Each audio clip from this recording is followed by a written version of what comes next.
Hello guys, welcome back to mass study. दोस्तों, स्वागत है आप सभी का आज की बहुत ही शानदार ग्रामर क्लास में। और मैं आ गया हूं वापस आपको पढ़ाने प्रेपोजिशन। जी हां दोस्तों, आप सबको पता है कि आज मैं आपको बहुत सारे प्रेपोजिशंस कवर करवाने वाला हूं। आज हम क्या पढ़ने वाले हैं? बहुत सारे प्रेपोजिशंस। दोस्तों, प्रेपोजिशन जो होते हैं वो पार्ट्स ऑफ स्पीच का एक बहुत ही इंपॉर्टेंट हिस्सा होते हैं।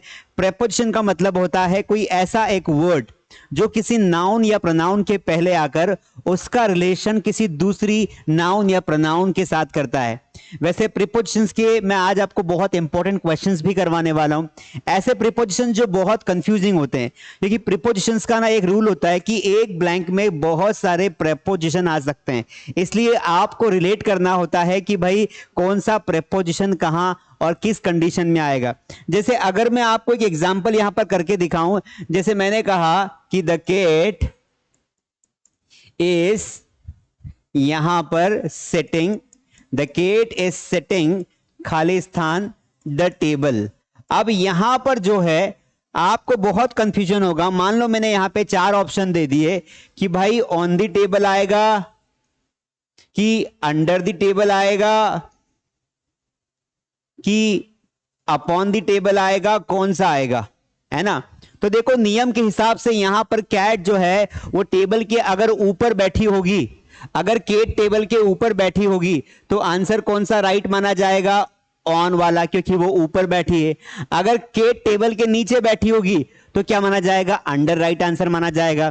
तो अल्टीमेटली प्रीपोजिशन चूंकि कंफ्यूजिंग होते हैं, इसीलिए किसी भी प्रीपोजिशन का आंसर देने से पहले it is our duty to understand preposition. हमें समझना होगा कि ऑन कहां लगाते हैं, एट कहां लगाते हैं, अबव कहां लगाते हैं, बिलो कहां लगाते हैं, बीनीथ कहां लगाते हैं। बहुत सारे ऑप्शंस होते हैं, इसलिए इस क्वेश्चन में दो आंसर फिट बैठ रहे। इसलिए या तो हमें प्रॉपर नॉलेज होना चाहिए या फिर उसे ऑप्शन चेंज कर देने चाहिए। तो इसी प्रकार हम प्रीपोजिशन में आज बहुत सारे प्रीपोजिशन पढ़ने वाले हैं। और अगर आप किसी भी कॉम्पिटिटिव एग्जाम्स की तैयारी कर रहे हैं, चाहे आप 10th या 12th का एग्जाम दे रहे हैं, है ना, इंटर कर रहे हैं, किसी भी बोर्ड के एग्जाम से, ग्रामर एक ऐसी चीज है जो हर एग्जाम्स में आती है। और ये वाला ग्रामर कोर्स आपके लिए बहुत ही इंपॉर्टेंट होने वाला है। So that is why I want you people to take a pen and copy and sit properly and आगे मेरे साथ चलिए, आपको बहुत इस जर्नी में मजा आएगा। अगर अभी तक आपने हमारा ऑनलाइन कोर्स ज्वाइन नहीं किया है तो all in one English grammar course mass study app पर अवेलेबल है। ऐप की लिंक नीचे डिस्क्रिप्शन में है। ये कोर्स ज्वाइन करना इसलिए जरूरी है क्योंकि यहां तो आप वीडियो क्लासेस में पढ़ रहे हैं, लेकिन आप जाकर ऐप पर जाकर टेस्ट देंगे, वहां पर आपको इसके पीपीटी के नोट्स मिल जाएंगे, कुछ प्रैक्टिस शीट्स मिल जाएगी, और साथ में हम जो है 24/7 आपके सपोर्ट के लिए खड़े रहेंगे, आपको गाइड करेंगे, आपको मोटिवेट करेंगे, आपकी मदद करेंगे। तो I hope it is enough. इस कोर्स में जो है दोस्तों सारे एग्जाम्स कवर है। कोई सी भी एग्जाम्स हो, सारे एग्जाम्स के लिए कॉमन हमने कोर्स बनाया है, क्योंकि इस कोर्स में जो है बेसिक से लेके एडवांस तक का कोर्स कवर किया है। प्रीवियस ईयर क्वेश्चंस हम लोग सॉल्व करवाते हैं, क्वेश्चन का पैटर्न मैं आपको समझाता हूं, और टॉपिक वाइज टेस्ट भी आपको देता हूं, साथ में यहां पर प्रैक्टिस शीट्स और टेस्ट भी मिलता है। चलिए आज का टॉपिक शुरू करते हैं। तो आज हम पढ़ने वाले हैं कुछ इंपॉर्टेंट प्रीपोजिशंस। आप फटाफट आ जाइए। देखिए हमारा पहला प्रीपोजिशन कौन सा है दोस्तों?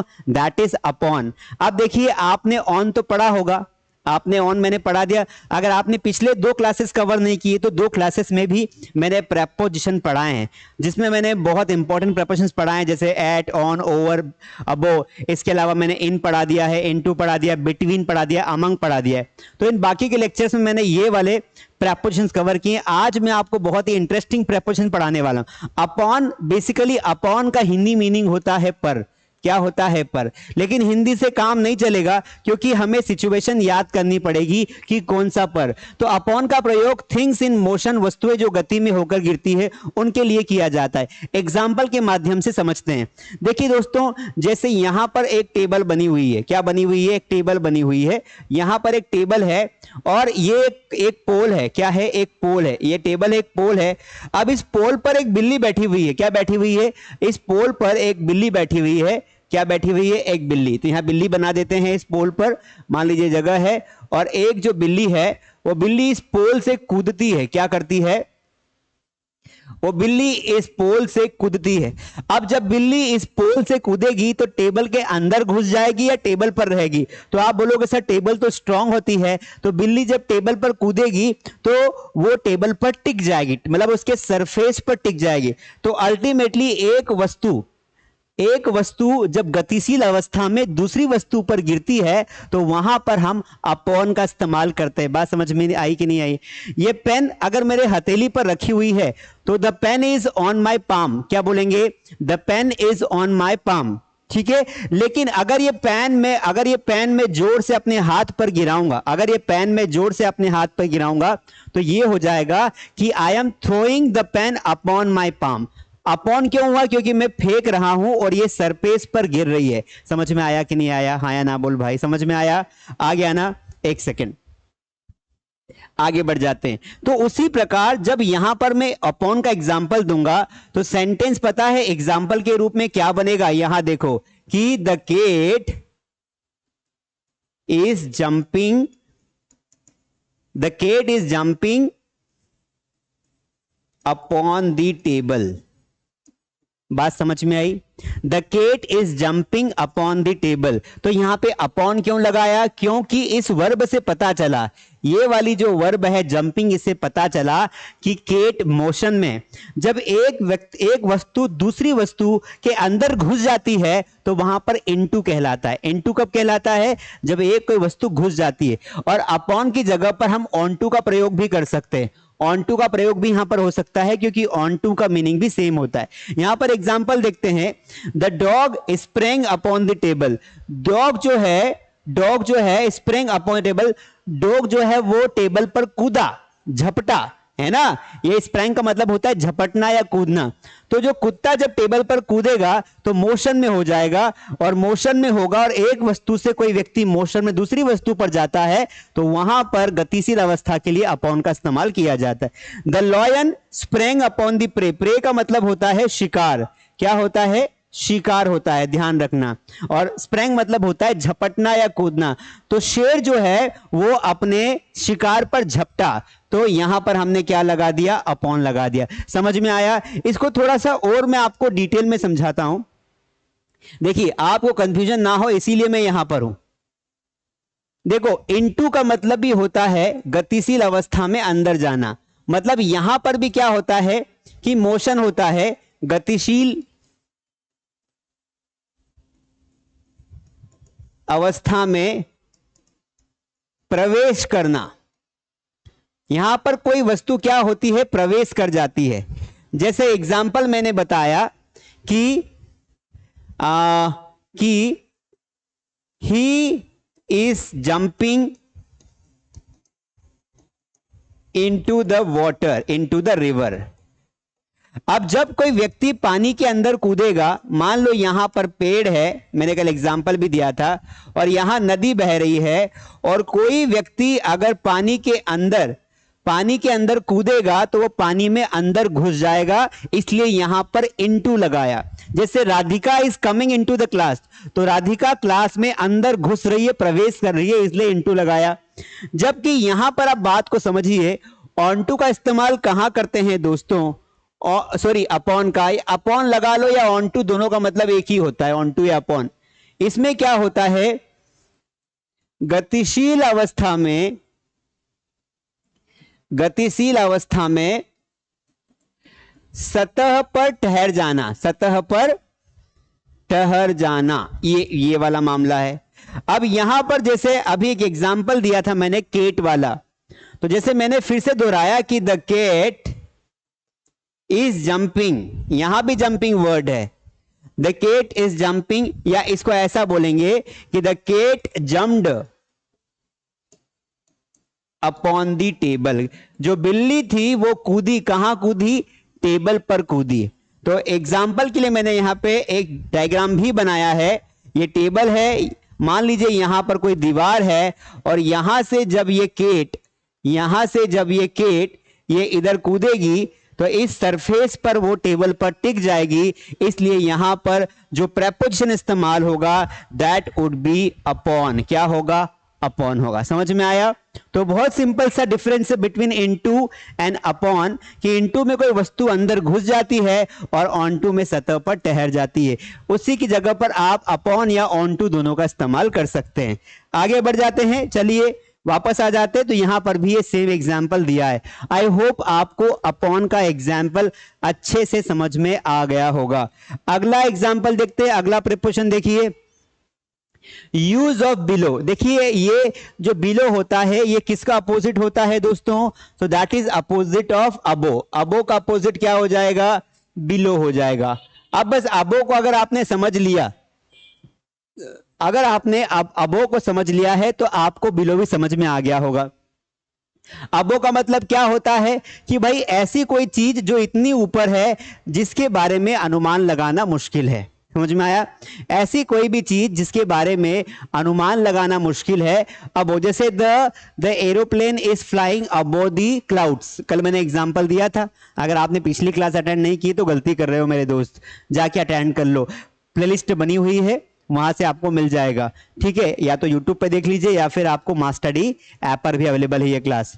देखिए, तो यूज ऑफ बिलो मतलब ये क्या होता है कि अबो मतलब कोई चीज हद से ज्यादा ऊपर, और बिलो मतलब कोई चीज नीचे, नीचे की ओर।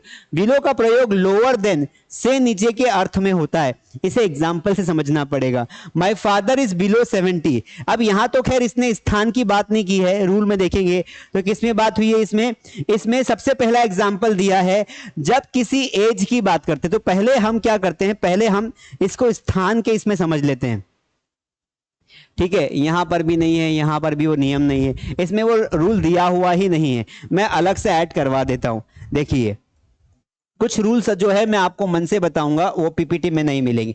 बिलो का मतलब होता है नीचे की ओर, नीचे की ओर, ठीक है? अब नीचे की ओर क्या, जैसे हो सकता है कि आप जो है आप किसी बिल्डिंग के नीचे की ओर बात कर रहे हो। जैसे मान लो कि फॉर एग्जाम्पल द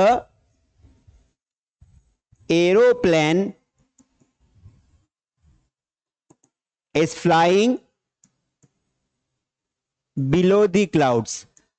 अब देखिए जब एरोप्लेन कोई उड़ रहा है, अब एरोप्लेन कोई उड़ रहा है और अगर हमें बताना हो कि वो बादलों से नीचे, मतलब आपको दिखाई दे रहा है, बादलों से ऊपर होगा तो आपको दिखाई नहीं देगा, पर बादलों से नीचे उड़ रहा है, लेकिन आप उसकी डिस्टेंस तो ज्यादा माप नहीं सकते ना, क्यों? क्योंकि वो गतिशील अवस्था में।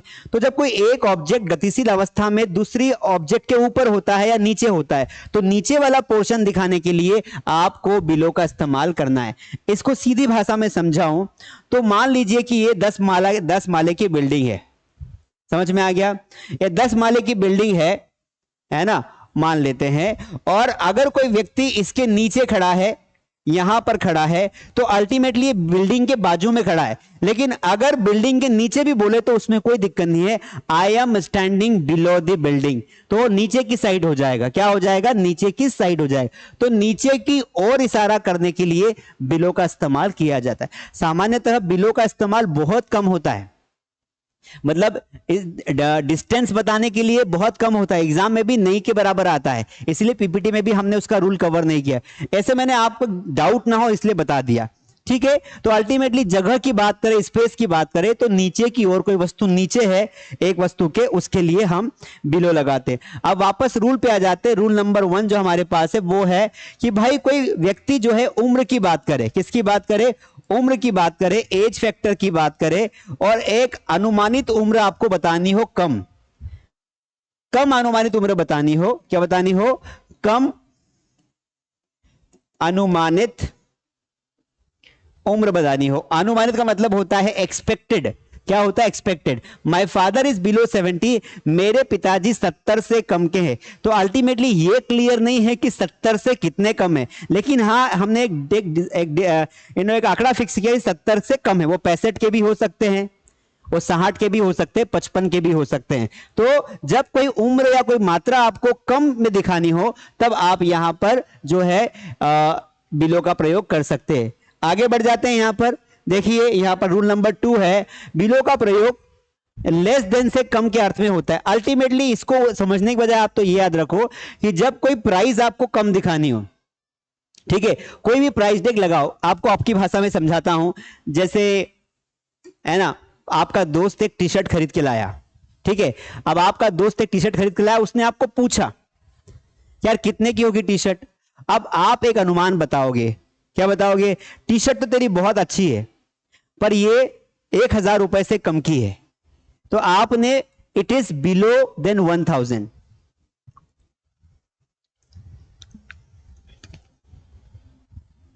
Thank you. It is below than 1,000, तो आपने एक अनुमान लगाया। तो यहां पर भी देखिए, एक पैसा बताने के लिए, एक प्राइस टैग बताने के लिए आपने बिलो का इस्तेमाल किया। His income is below 4,000 a month, मतलब उसकी इनकम 4,000 रुपए महीने से कम है, तो आपने यहां पे बिलो लगा दिया। तो बिलो का इस्तेमाल कम इनकम दिखाने के लिए, कम प्राइस दिखाने के लिए भी किया जाता है। रूल नंबर 3 आप देखेंगे, बिलो का प्रयोग इंफीरियर टू यानी नीचे के अर्थ में होता है। This work is below my dignity, जैसे आपको, भाई आप बहुत इज्जतदार इंसान है ना, एग्जाम्पल के माध्यम समझा रहा हूं, तो आप बोलते ना यार ये मेरी कैटेगरी का वर्क नहीं है, ये मेरी कैटेगरी का वर्क नहीं है, क्यों, क्योंकि यार ये मुझे शोभा नहीं देता है। तो यहां पर क्या बोल रहा है, जब कोई काम, कोई चीज आपको छोटी लगे कि आपके लेवल की नहीं है, मतलब आपसे छोटी है, तो वहां पर आप क्या बोलेंगे कि this work is below my dignity. Dignity का मतलब होता है इज्जत, है ना, पोजीशन, डिग्निटी, ठीक है, स्वाभिमान, ऐसे वर्ड्स के लिए डिग्निटी का इस्तेमाल किया जाता है। जैसे हम बोलते ना कि यार तुमको शोभा नहीं देता, यार तुम्हारे लायक ये काम नहीं है, ठीक है, डोंट डू दिस। तो इसी प्रकार this work is below my dignity, तो जब आपको क्या दिखाना हो, जब आपको कोई चीज दिखानी हो डिग्निटी के लिए, तब भी आप इसका इस्तेमाल कर सकते हैं। इसका एक और एग्जांपल मैं आपको ऐड करवा देता हूं।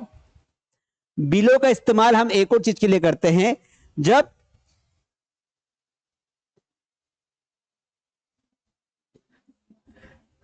कोई चीज खतरे के निशान से नीचे रहो, मतलब आपको खतरे का निशान कम मात्रा में दिखाना हो, ऐसा इसको समझेंगे। खतरे का निशान कम मात्रा में दिखाना,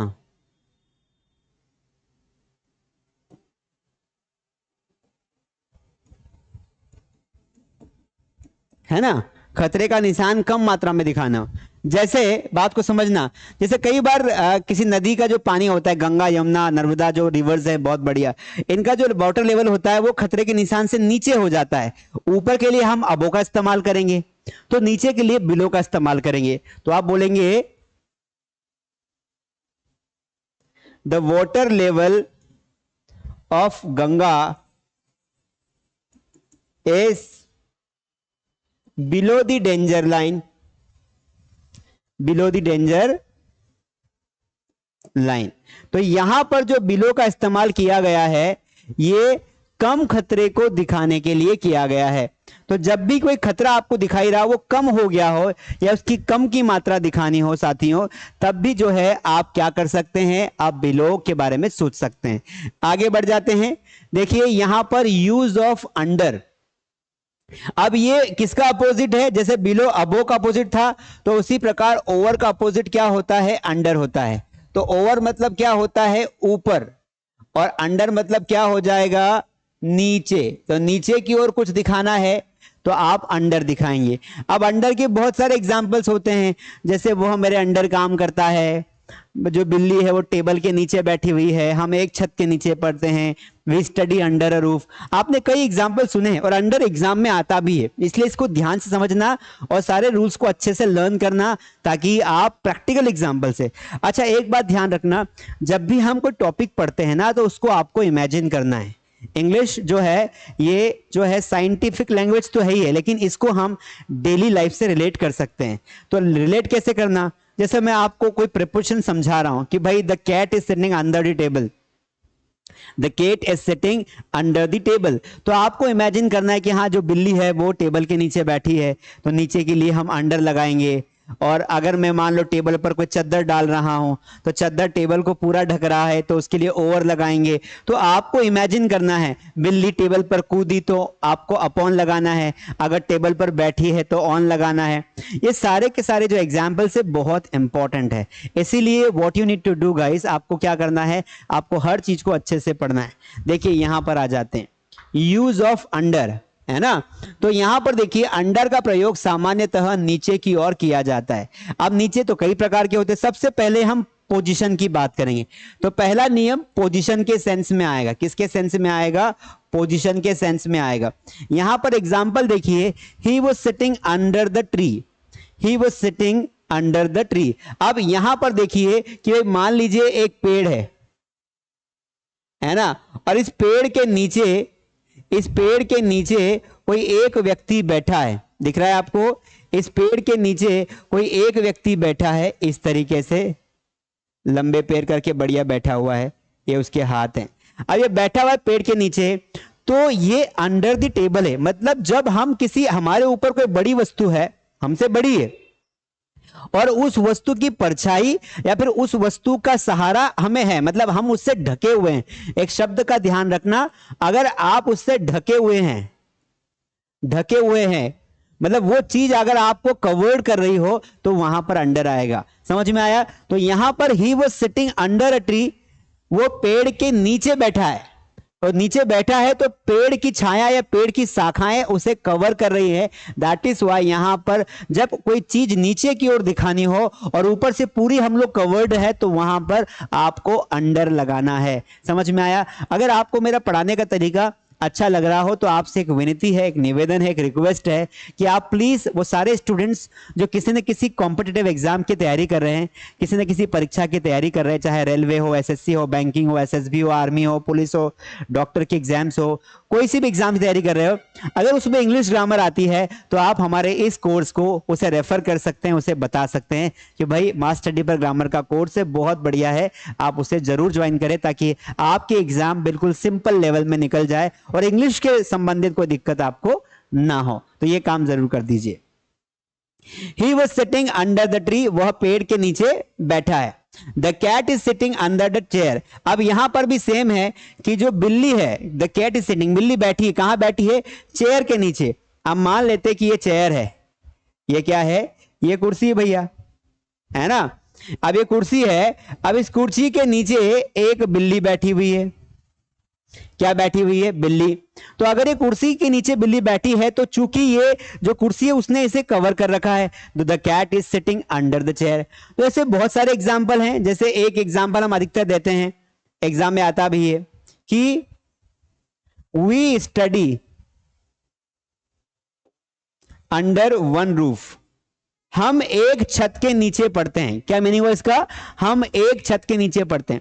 मैं पहले भी आपको बोल चुका हूं कि जब भी आप पढ़ाई करें तो मोबाइल को आड़ा कर लीजिए, आड़ा मतलब लैंडस्केप कर लीजिए, ठीक है, ताकि आपको बड़ी स्क्रीन दिखाई दे। और कोशिश करिए कि अगर आपके पास एयरफोन हो, हेडफोन हो तो लगा के, ज्यादा टाइट नहीं, सिंपल लगाना है ताकि आपको बाहर का डिस्टरबेंस सुनाई ना दे। अगर आप अकेले में पढ़ाई कर रहे हैं तो आप ओपन मोबाइल करके भी पढ़ सकते हैं, पर आसपास का डिस्टरबेंस आपको परेशान ना करे, क्योंकि देखो हम कोई चीज तभी दिमाग में रख पाते हैं जब हमारे दिमाग में स्पेस होती है और साथ में आसपास कोई डिस्टरबेंस नहीं होता है।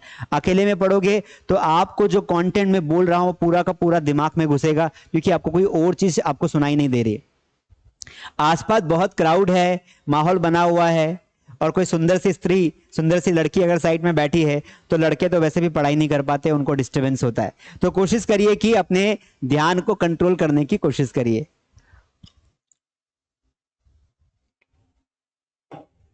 चलिए, तो इस तरीके से हम हजारों एग्जाम्पल्स देख सकते हैं। We study under one roof, एक छत है, छत के नीचे हम 4-5 लोग बैठ के पढ़ाई कर रहे हैं, तो वो भी अंडर ही आएगा क्योंकि हम छत से घिरे हुए हैं और उसके नीचे बैठे हुए हैं। ठीक है गाइस, आगे बढ़ जाते हैं। रूल नंबर नेक्स्ट देखते हैं। अंडर का इस्तेमाल अधीन के लिए भी होता है, मतलब जब कोई व्यक्ति किसी दूसरे व्यक्ति के अंडर में काम करता है। जैसे राजा के अंडर में क्या होते हैं? मंत्री होते हैं। जैसे हमारे देश के प्रधानमंत्री जो हैं, प्राइम मिनिस्टर, उसके अंडर में कौन होते हैं? मिनिस्टर्स होते हैं। एक प्राइम मिनिस्टर होता है, प्रधानमंत्री, उसके नीचे अलग अलग मिनिस्टर्स होते हैं। तो जो अधीनस्थ कर्मचारी होते हैं उनको हम क्या बोलते हैं? मैं इन सर के अंडर काम करता हूं, अंडर, है ना। तो उसी प्रकार यहां पर भी हम एग्जाम्पल देखेंगे।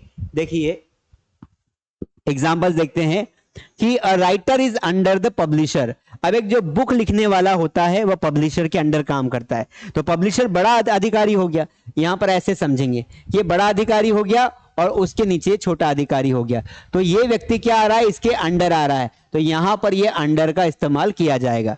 जैसे प्रिंसिपल के अंडर में टीचर होते हैं, तो teachers work under the principal. यहां पर एग्जाम्पल भी लिख सकते हैं कि द टीचर्स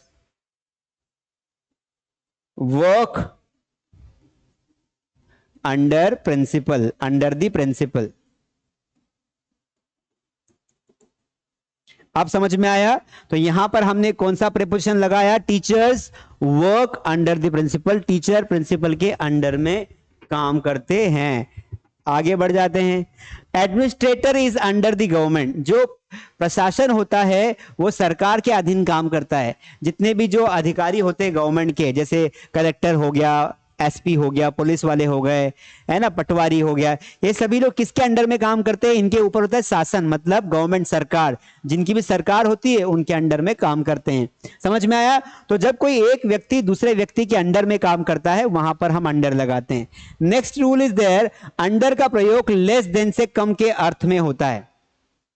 लेस देन से कम के अर्थ में मतलब क्या होता है कि भाई जब कोई चीज पर्याप्त मात्रा के हिसाब से नहीं हो। जैसे मान लो पुलिस में जाने के लिए जो उम्र होती है वो 21 वर्ष है, पहले 18 थी शायद, अब 21 हो गई हुई, अलग अलग स्टेट्स में वेरी करती है। तो पुलिस में जाने की मान लो उम्र है 21 वर्ष है, मान लेते हैं सब इंस्पेक्टर बनने की। तो 21 वर्ष से अगर आपकी आयु कम है तो आपको क्या माना जाएगा, अंडर एज माना जाएगा। क्या माना जाएगा, under age, you are under age. तो उसी प्रकार जब कोई चीज किसी मात्रा से कम होती है तो वहां पर भी अंडर लगाते हैं। शी वॉज अंडर एज, मतलब उसका मतलब यह होता है कि उसकी एज पर्याप्त नहीं थी, वो एक निश्चित मात्रा से कम एज की थी। I have under pressure 200, I have under rupees 200। ये तो छोड़ दो, एग्जाम्पल काम का नहीं है, इसको शुद्ध भाषा में समझे। अंडर का प्रयोग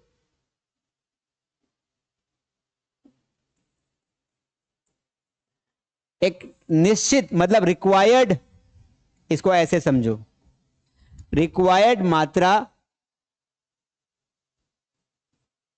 या संख्या से कम होना। जैसे आप सबको पता है कि पुलिस में जाने के लिए जो सीना होना चाहिए, जो चेस्ट होना चाहिए, वो कितना होना चाहिए, 81 से 85, मतलब 85 तक आपका सीना जो है वो फूलना चाहिए। जब वो, मैंने भी मेडिकल दिया है पुलिस में, मैं भी पुलिस की जॉब छोड़कर आया हूं, मैं सिलेक्टेड था पर मैंने टीचिंग चुना। तो वहां पर भी ऐसे करके बिल्कुल ताकत लगाते हैं।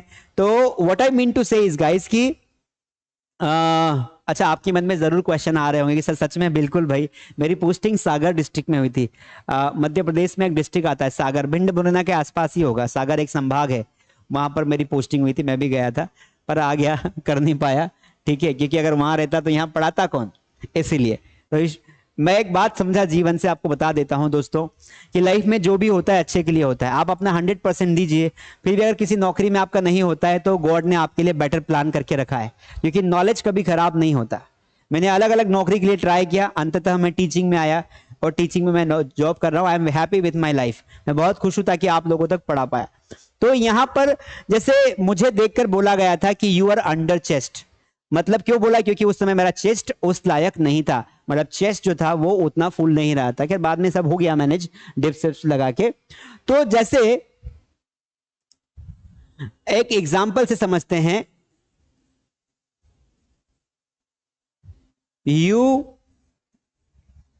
you cannot join army because you are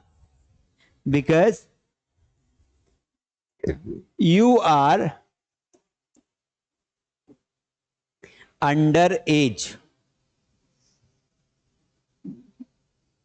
देखिए, आप आर्मी ज्वाइन नहीं कर सकते क्योंकि आप अंडर एज है। अंडर एज मतलब मान लो आर्मी के लिए मान लो 18 साल एज मांगी और आप अभी 14 साल के हो, लेकिन आपने वीडियो देख ली यूट्यूब पर, ज्यादा मोटिवेशन हो गया तो आप चले गए, 15 साल के ही थे, सर मुझे आर्मी में ले लो। लेकिन ऐसा अब नहीं होता है, एक प्रॉपर जो क्वालिफिकेशंस होती है, डिमांड्स होती है, उसको पूरा करना होता है। तो इसीलिए अंडर एज। उसी प्रकार हर चीज के लिए व्यक्ति अंडर एज हो सकता है ना। अगर उम्र की बात होगी तो क्या होगा, व्यक्ति अंडर एज होगा। अगर मान लो बॉडी की बात होगी तो क्या होगा, व्यक्ति अंडर चेस्ट हो सकता है, अंडर हाइट हो सकता है, कुछ भी हो सकता है ना, कुछ भी हो सकता है, जो भी मतलब जो भी अकॉर्डिंग टू रूल नहीं हो उसके लिए। ठीक है, आगे बढ़ जाते हैं। यहां पर तो ये एज का बताया था, आगे बढ़ जाते हैं रूल नंबर 3। अब हम आगे चलते हैं। अंडर का इस्तेमाल अकॉर्डिंग टू के अनुसार भी होता है। अंडर का इस्तेमाल कहां होता है, अकॉर्डिंग टू के अनुसार भी होता है। जैसे the police arrested the terrorist under the warrant of the court, मतलब किसी नियम के अनुसार कोई कार्य किया जाता है, वहां पर भी अंडर लगाया जाता है। जैसे अंडर इस रूल के तहत, अंडर इस धारा के तहत, इस आर्टिकल के तहत आपको ऐसा किया जाता है, आपको अरेस्ट किया जाता है, आपको छोड़ा जाता है, जो भी है। तो यहां पर अकॉर्डिंग टू मतलब कोई नियम के अनुसार, तब भी वहां पे नियम के लिए भी अंडर का इस्तेमाल करते हैं। द पुलिस अरेस्टेड, पुलिस ने अरेस्ट कर लिया, किसको अरेस्ट किया, द टेररिस्ट, आतंकवादी को अरेस्ट किया, under the warrant of court, court के वारंट पर, कोर्ट ने वारंट छोड़ा तो आतंकवादी को, टेररिस्ट को अटेंड वो कर लिया, क्या कर लिया, वो अरेस्ट कर लिया। वैसे तो अगर आतंकवादी कोई व्यक्ति है तो वारंट की जरूरत ही नहीं है उसको, तो है ना, ऐसा भी कर सकते हैं, पर नियम के हिसाब से चलना पड़ता है। I inherited the property under my mother's will, I inherited मतलब होता है हासिल करना, मतलब माँ बाप की जो मिली हुई जमीन जायदाद होती है उसको हम हेरिटेज कर लेते हैं। तो I inherited the property under my mother's will, मेरी मम्मी की इच्छा अनुसार, मेरी मम्मी के विश के अनुसार, मेरी मम्मी के अनुसार वो सारी की सारी प्रॉपर्टी मुझे मिल गई। अंडर का प्रयोग, अगला नियम देखते हैं। अंडर का प्रयोग in the course of, during the time of, क्या अवस्था में होता है। जैसे he has written this book under the suspicion, छोड़ दो, उतना रूल इंपॉर्टेंट नहीं है, आगे बढ़ जाते हैं। बीनीथ का मतलब होता है नीचे, क्या होता है, बिल्कुल नीचे, जस्ट नीचे, दबा हुआ, क्या बोलेंगे इसे, दबा हुआ। अगर कोई चीज बिल्कुल दबी हुई है तो वहां पर भी आप क्या लगा सकते हैं, बीनीथ लगा सकते हैं।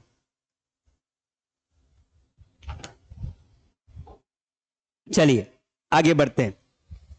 तो जैसे क्या होता है ना कि भाई बीनीथ नीचे के अर्थ में होता है, जैसे ये जो एग्जांपल दिया है, he was sitting beneath the tree, तो ये कुछ हद तक सही है, नहीं तो इसे हम गलत भी मान सकते हैं, क्योंकि अंडर तथा बीनीथ का प्रयोग बिना किसी अंतर का होता है, इसमें डिफरेंस नहीं होता है। अब देखो बात को समझना, बात को समझोगे तो समझ में आएगा, है ना। जरूरी नहीं कि जो पीपीटी में लिखा हो सब कुछ सही हो, बुकों में जो दिया होता है, किताबों में, उसके हिसाब से हम पीपीटी बना लेते हैं, लेकिन अब उसका विश्लेषण करिए। देखिए बात को समझिए, अंडर का मतलब होता है के नीचे, लेकिन क्या होता है, गैप होता है, क्या होता है, गैप, मतलब दो वस्तुओं के बीच में गैप होने की संभावनाएं ज्यादा होती है। जैसे मान लीजिए ये पेड़ है और इस पेड़ के नीचे कोई व्यक्ति बैठा है, तो कोई बैठा है, तो ये जो है ना, ये गैप है, पेड़ और व्यक्ति के बीच में गैप है। सेंटेंस क्या बनेगा, the old man is under the tree, मतलब ट्री में बैठा है या ट्री के नीचे है। अब बीनीथ में क्या होता है, बात को समझना, बीनीथ में क्या होता है,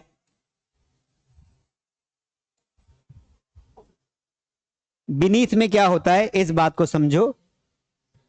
बीनीथ का मतलब होता है जस्ट नीचे, या इसको हम बोल सकते हैं ढका हुआ, ढका हुआ नहीं, ढका हुआ, ढका हुआ, समझ में आया, बात को समझो। ये किताबों में नहीं मिलेगा, इसको फीलिंग समझना पड़ेगा, इमोशंस को समझना पड़ेगा, तभी क्लियर होगा मेरे भाई। जैसे ये बेड है, ये क्या है, बेड है, और बेड का ये वाला जो हिस्सा है, ये तकिए वाला हिस्सा है। अब आप लोग क्या करते हैं, है ना, जो रात को जो मोबाइल होता है, मोबाइल, वो मोबाइल कहां रखते हैं, आप कई बार उस तकिए के नीचे रात भर आप चलाते हैं, 11-12 बजे जब आपके हाथों में दर्द होता है, नींद आती है, तब अपने बाबू सोना को गुड नाइट बोल के आप उस मोबाइल को अपनी कनपट्टी के साइड में जो पिलो होता है उसके नीचे फंसा देते हैं। सच बोला ना। तो मान लीजिए ये पिलो है, ये पिलो है, इसके नीचे की ओर आपने मोबाइल रख दिया, तो यहां पर ये जो मोबाइल रखा हुआ है छोटा सा, ये कहलाएगा बीनीथ दी पिलो। तो अब आपकी मोबाइल की पोजीशन क्या हो गई कि your mobile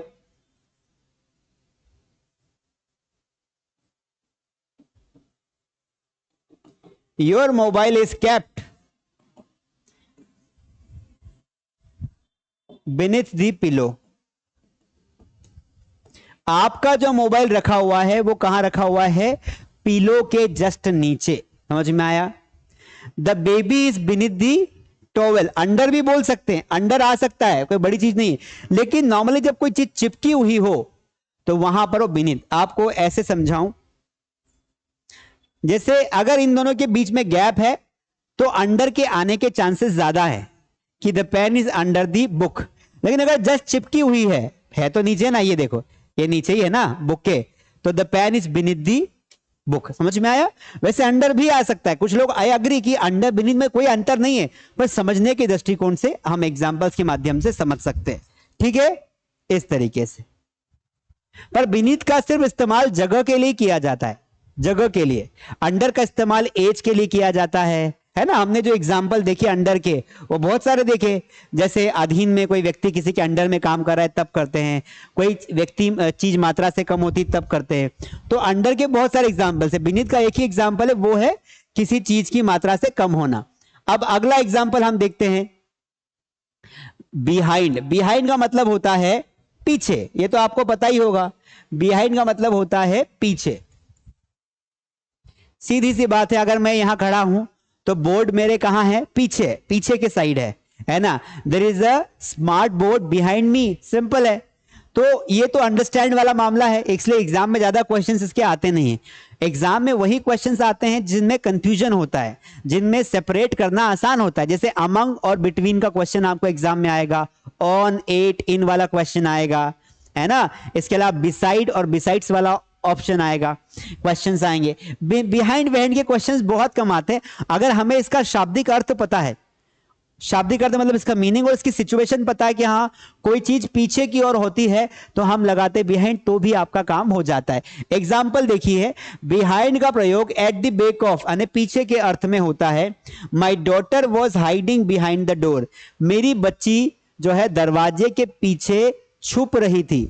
my daughter was hiding, hiding मतलब छुपना, बिहाइंड मतलब पीछे की ओर। तो मान लीजिए दरवाजा है और दरवाजे के पीछे आपकी डॉटर छुप रही है और ये आपका मकान है, आप सब यहां है, तो इसको बोलेंगे बिहाइंड द डोर। समझ में आया? जैसे he has left nothing behind him, और इसका एक और एग्जांपल है कि ही हैज लेफ्ट नथिंग, वह अपने पीछे कुछ नहीं छोड़ गया। इस सेंस में भी करते हैं। मान लो कि कोई व्यक्ति निपट गया, मर गया, तो हम क्या बोलते हैं? अरे वो तो चला गया भैया, खाली हाथ आया था, खाली हाथ चला गया, कुछ भी छोड़ के नहीं गया। पीछे मतलब उसके बाद आने वाले व्यक्तियों के लिए वो कुछ भी छोड़ के नहीं गया। इसके अलावा एग्जाम में बोल सकते हैं कि he is sitting behind me, he is sitting behind me, वह मेरे पीछे बैठा है। सिटिंग की जगह आप स्टैंडिंग भी बोल सकते हैं। वह जो है वह मेरे पीछे खड़ा है ना। जंगल में छुपा है तो बिहाइंड द फॉरेस्ट, पर्वतों के पीछे छुपा है तो बिहाइंड द माउंटेन। अब बहुत सारी चीजें बोल सकते हैं। ठीक है, इस तरीके से। अरे तुम्हारा पर्स कहां है, तुम्हारे कपड़े कहां है, so my clothes are behind the door, उस दरवाजे के पीछे के साइड है, बिहाइंड द डोर। तो बिहाइंड का जो इस्तेमाल है दोस्तों, वो हम अलग अलग सेंस में कई जगह कर सकते हैं। शाब्दिक अर्थ आप याद कर लेना। अगला देखते हैं, चलिए, अक्रॉस। अब अगला जो प्रेपोजिशन है वो है अक्रॉस। अक्रॉस का मतलब होता है के पार, के पार या फिर उस पार। एक मूवी है ना, नदिया के पार, आपने देखी हो तो देखिए, नदिया के पार, बड़ी प्यारी मूवी है, उसमें गाना भी है। कौन सा गाना है? गुंजा वाला कुछ गाना है, मुझे याद नहीं आ रहा है, कमेंट में बता देना आप कौन सा गाना है। तो अक्रॉस का मतलब होता है, अक्रॉस का मतलब होता है के पार। देखिए बात को समझिए, इस पार से उस पार। अक्रॉस का प्रयोग ऑन द अपोजिट साइड के अर्थ में होता है। ठीक है, जैसे मान लीजिए कि मैं यहां खड़ा हूं और आप उस पार खड़े, नदी के उस पार खड़े, तो हम दोनों की पोजीशन क्या बन रही है? अक्रॉस।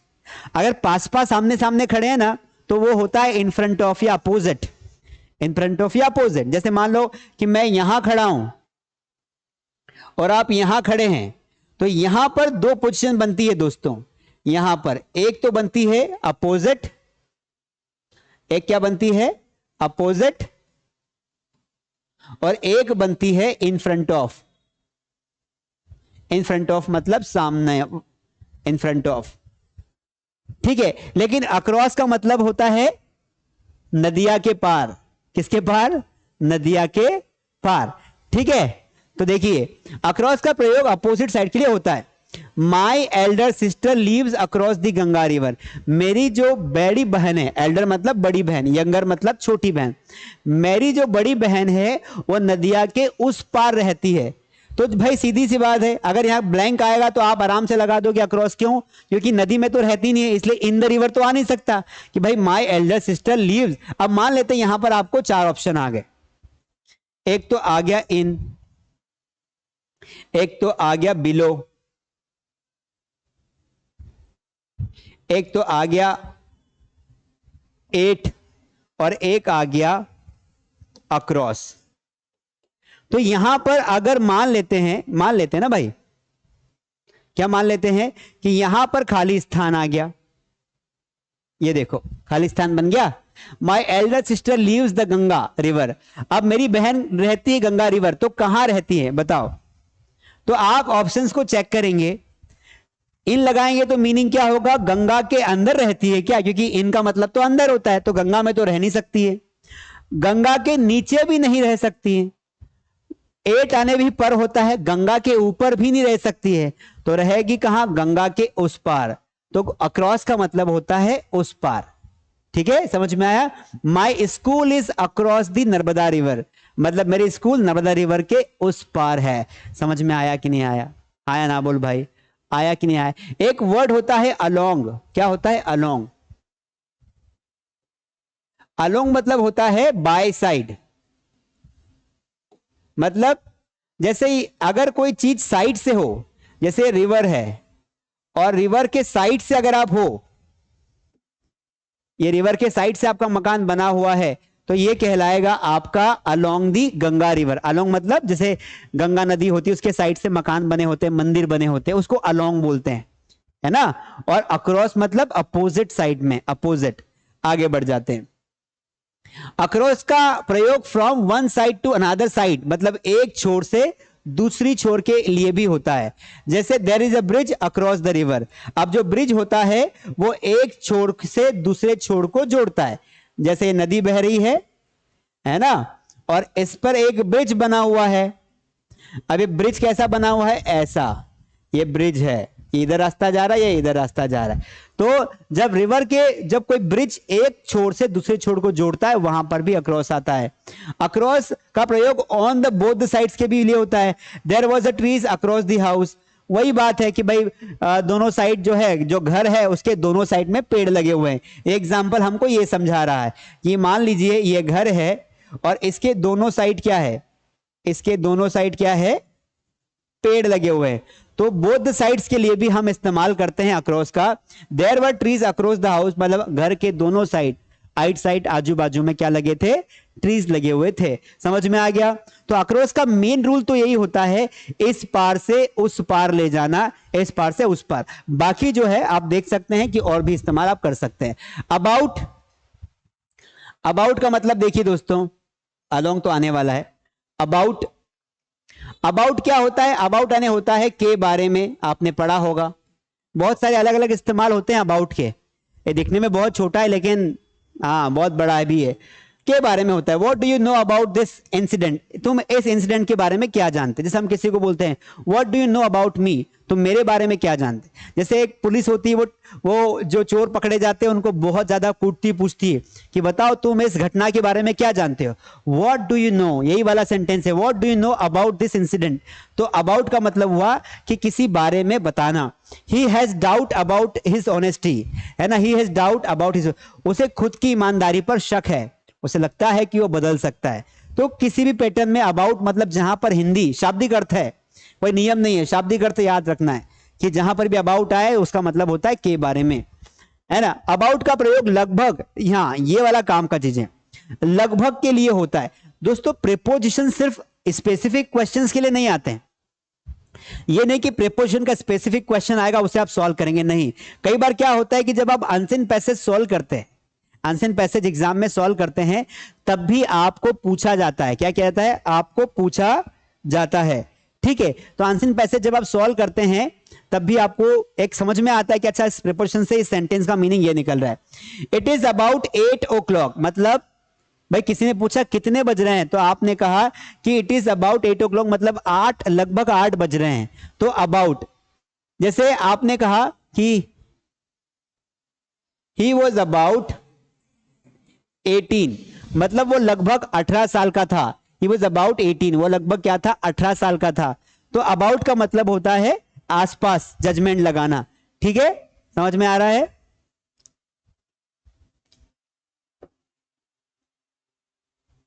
चलिए आगे बढ़ जाते हैं।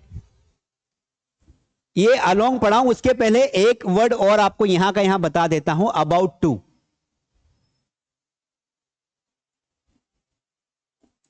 अबाउट टू का मतलब होता है जस्ट कोई काम करने वाले हैं। ये स्पोकन का पार्ट है लेकिन समझ लो, कोई काम करने वाले हैं।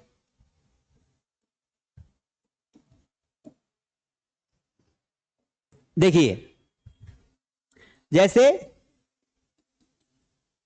ही is about to eat food, वह बस खाना खाने ही वाला है। तो जब अबाउट के साथ टू लग जाता है तो इसका मीनिंग बदल जाता है। He is about to eat food मतलब वो जस्ट खाना खाने वाला है। जैसे आपने कहा कि I am about to leave, I am about to leave. Leave का मतलब होता है छोड़ना या निकलना। लीव का मतलब क्या होता है, छोड़ना या निकलना। तो मीनिंग क्या हुआ कि I am about to leave मतलब मैं बस निकलने ही वाला हूं। तो जब हम जस्ट कोई काम करने वाले हैं, निकलने वाले हैं, वहां पर हम अबाउट टू का इस्तेमाल करते हैं। और अबाउट अलग है, अगर ये अकेला अबाउट आता है तो ये अलग हो जाता है, इसका मतलब होता है के बारे में। I hope you understood. अभी आगे बढ़ जाते हैं। यूज ऑफ अलोन, देखिए use of alone, along, alone नहीं, अलोंग। अलोन मतलब तो अकेला हो जाता है ना, आई एम अलोन, मैं अकेला हूं। लेकिन I am not alone now, क्योंकि तुम सब मेरे साथ हो। तो देखिए यहां पर कि यूज ऑफ अलोन का मतलब क्या होता है, अलोंग का मतलब किनारे किनारे। मैंने आपको उस समय समझाया था ना, किनारे किनारे, कि कोई चीज है, जैसे ये रिवर बह रही है, इसका बेस्ट एग्जांपल यही है कि ये रिवर बह रही है और इस रिवर के सहारे अगर कोई पेड़ है, नारियल के बड़े बड़े पेड़ होते हैं ना भाई, नारियल के बड़े बड़े पेड़ होते हैं, तो ये क्या कहलाएंगे, अलोंग द रिवर, क्योंकि साइड बाय साइड चल रहे हैं। अलोंग का प्रयोग किनारे किनारे, इन द सेम लाइन के अर्थ में होता है। द गर्ल्स, एग्जाम्पल देखते हैं, the girls were walking along the garden. तो जो गर्ल्स है वो गार्डन के साइड साइड चल रही है, मतलब गार्डन के किनारे किनारे चल रही है, ठीक है। She was walking along the road, जैसे रोड होता है, यहां भी एक अच्छा एग्जाम्पल है, ये रोड है, ये रोड है, और इस रोड के सहारे अगर आप खड़े हैं, रोड पे खड़े हैं, रोड के साइड से खड़े हैं, तो आप, किसी ने पूछा कहां है, I am standing along the road, तो रोड के साइड से मैं खड़ा हूं। अलोंग प्लस विथ का प्रयोग के साथ साथ होता है। हाँ ये इंपॉर्टेंट है ये वाला, देखिए I went to Jammu along with my family. जब हम किसी व्यक्ति या किसी वस्तु के साथ होते, मतलब एक व्यक्ति किसी वस्तु के साथ होता है, तो वहां पर अलोंग विथ आता है। जैसे अरे राहुल कहां है, राहुल कहीं नहीं, आई एम विथ राहुल, तो विथ की जगह पर अलोंग विथ आता है कि Rahul is walking along with, Rahul is walking along with Shyam, तो राहुल श्याम के साथ वॉकिंग कर रहा है। जैसे यहां पर क्या लिखा है, आई वेंट टू जम्मू, मैं जम्मू गया, कैसे गया, अलोंग विथ माई फैमिली, अपने परिवार के साथ। Rekha went to Malaysia along with her husband, Rekha Malaysia चली गई अपने पति के साथ। जैसे मान लो कि मैं आपको कल बुला रहा हूं कि कल पेन कॉपी लेके आना, कि कल पेन कॉपी लेके साथ में आना, तो मैं क्या बोलूंगा, come along with your laptop, come along with your pen and book. समझ में आया। तो के साथ साथ के लिए भी जो है हम अलोंग का इस्तेमाल करते हैं, ठीक है। आगे बढ़ जाते हैं। तो चलिए समाप्ति की घोषणा हो चुकी है। मैंने आज आपको काफी प्रिपरेशंस पढ़ा दिए हैं, बहुत सारे प्रिपरेशंस पढ़ाए मैंने आज आपको। आप इन सब की लिस्ट बना लीजिए, इनको एक बार रिवाइज करिए। कोई चीज एक बार में समझ में नहीं आती, इसको एक बार रिवाइज करिए, पूरा का पूरा देखिए, और देखने के बाद आप क्या करेंगे, अच्छे से शांति सुनेंगे, सुनने के बाद इनके नोट्स बनाइए। अगर नोट्स बनाने का टाइम नहीं है तो ये सारे के सारे नोट्स पीडीएफ फॉर्म में मैं इसको टेलीग्राम ग्रुप पर डाल दूंगा। जो हमारा टेलीग्राम ग्रुप है मास स्टडी का, जिसकी लिंक नीचे डिस्क्रिप्शन में है, उसको ज्वाइन कर लीजिए। और ज्वाइन करने के बाद आपको ये वहां भी मिल जाएंगे apart from this mass study पर टेस्ट और नोट्स और what do you call it PPT सारी मिल जाएगी।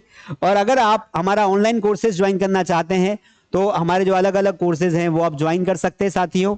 हमारा पहला कोर्स है basic spoken English, best spoken English. इसमें पूरा कंप्लीट है, बेसिक से लेकर एडवांस तक पूरी प्रैक्टिस करवा देंगे और बहुत बढ़िया बैच है, अभी शुरू हुई है रिसेंटली। आप इसे ज्वाइन कर सकते हैं, नंबर पर कॉल कर लीजिए। 6 महीने की ड्यूरेशन है, लाइव क्लासेस 2 महीने की रहेगी जिसमें हम पूरा सिस्टम कवर करवाएंगे। एक्सपर्ट बैच है, अगर आप ऐसे विद्यार्थी हैं जिनको अंग्रेजी का थोड़ा बहुत नॉलेज है और आपको प्रैक्टिस करना है तो यहां पर डिबेट करवाते हैं, एक्सटर्म पे करवाते हैं, कॉन्वर्सेशंस करवाते हैं, एंकरिंग सिखाते हैं, सारा करवाते हैं। इंग्लिश का मास्टर आपको बनाते हैं। अगर आप ज्वाइन करना चाहते हैं तो एक्सपर्ट बैच ज्वाइन कर लीजिए, 3 महीने के लिए आपका काम पक्का हो जाएगा।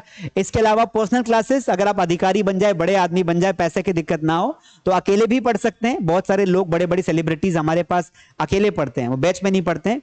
तो सिंगल पढ़ना हो तो पर्सनल इंग्लिश ट्रेनर हम आपको प्रोवाइड करेंगे, मैं भी रहूंगा उसमें, जहां पर आपको अकेले को पढ़ाएंगे और 2 महीने में इंग्लिश बहुत बढ़िया सिखा देंगे। ये मेरी बुक है, अगर आपको स्पोकन इंग्लिश की बुक चाहिए तो आप बुक भी ज्वाइन कर सकते हैं। इसके अलावा वोकैबुलरी बैच, अपनी वोकैबुलरी को इंप्रूव करें, क्योंकि अनसीन पैसेज जब हम सॉल्व करते हैं ना किसी भी एग्जाम में, तो अनसीन पैसेज को सॉल्व करने के लिए हमें वो समझ में ही नहीं आते। अनसीन पैसेज समझ में क्यों नहीं आता है पता है आपको? क्योंकि हमारे पास शब्दकोश नहीं होता है। तो शब्दकोश कैसे बनता है, अंग्रेजी में शब्द कैसे बनते हैं, उन्हें कैसे याद रखा जाता है, उसके लिए बैच है, लाइव बैच है, फेस टू फेस बैच है। मतलब रिकॉर्डेड तो वीडियोस आपको देते ही हैं, नोट्स देते हैं, टेस्ट देते हैं, लेकिन लाइव क्लास मिलती है रोज शाम को। आप इसकी जानकारी ले सकते हैं, इसे ज्वाइन कर सकते हैं। सबसे कम प्राइस में वोकैबुलरी हम सिखाते हैं। इसके अलावा बहुत सारी टेस्ट सीरीज है, वोकैबुलरी की टेस्ट सीरीज ऑनलाइन अगर आप लेना चाहे तो 99 रुपीज में मिल जाएगी। ये डेली यूज सेंटेंसेस की टेस्ट सीरीज है। तो बहुत कुछ आपके लिए हमने दोस्तों बना के रखा है। आई डेफिनेटली होप कि आपको जरूर अच्छा लगा होगा। आज के जो मैंने प्रीपोजिशंस आपको समझाए, आपको जरूर एग्जांपल्स के फॉर्म में समझ में आए। पूरा कंप्लीट कोर्स मैं आपको दूंगा जो मैं पढ़ा रहा हूं। इसको आप ये मत समझिए कि जल्दी आपका साथ छोड़ दूंगा, नहीं। जब तक पूरे ग्रामर के जितने भी टॉपिक एग्जिस्ट करते हैं दुनिया में, मैं पूरी कोशिश करूंगा कि सारे के सारे टॉपिक कवर करूं। चाहे मुझे 100 क्लास लग जाए, 200 क्लास लग जाए, 500 क्लास लग जाए, जितने भी टॉपिक ग्रामर में आते हैं एक कोर्स में सबको ला के दूंगा। आपकी काम की चीज आप निकाल लेना, बाकी छोड़ देना, ठीक है? चलिए अपने दोस्तों के साथ शेयर जरूर करना, मोटिवेशनल कॉमेंट्स छोड़ के जाना। Thank you so much, see you in the next class.